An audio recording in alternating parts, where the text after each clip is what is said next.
The world did not end as I remember it. The carpet was not shag, the house did not burn down. The father I had did not disappear into an unkindness of ravens.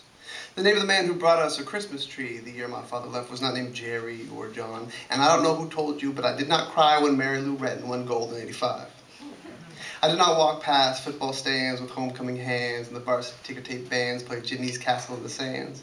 Notorious B.I.G. did not make any more albums after he was shot, and Kurt didn't make any more albums a year later after that.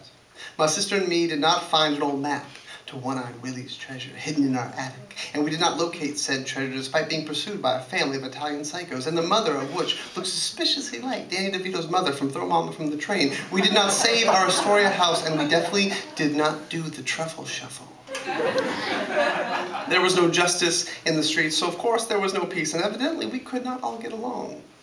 A kid named Jeff Turpin did not make fun of me for writing poetry, and I did not, in turn, stab him in the neck with a pencil and kick him into a shelf. I did not watch CNN during the first Gulf War. I did not invent masturbation. I did not invent lying about masturbation. I did not invent junior high girls' short skirts or hormones. The first girl I fell in love with was Korean.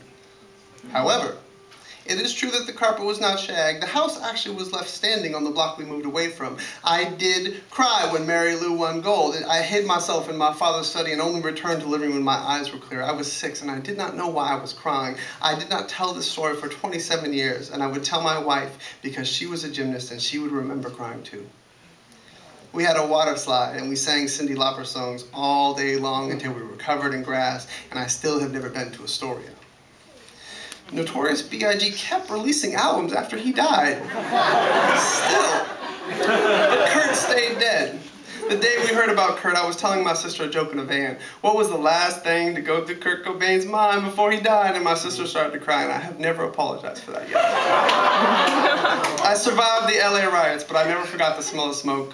I watched CNN during the first Gulf War because everyone watched CNN during the first Gulf War. I have friends who were in the first Gulf War, and they watched CNN. I did invent masturbation. You're welcome.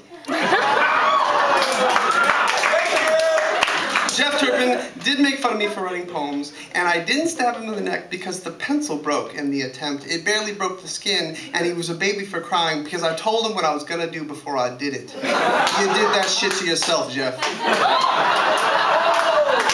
My father left in a car. At least I think he did. I didn't actually watch him go. I stayed in my room, and I don't know the name of the man who brought us a Christmas tree that year, but I think him of every Christmas. The first girl I fell in love with was Korean. Her name was Linny. She was also the first girl I saw naked. It was like being in love with God. I don't know what they tell you, but the world, it doesn't end how you remember it. It actually doesn't end at all. Thank you.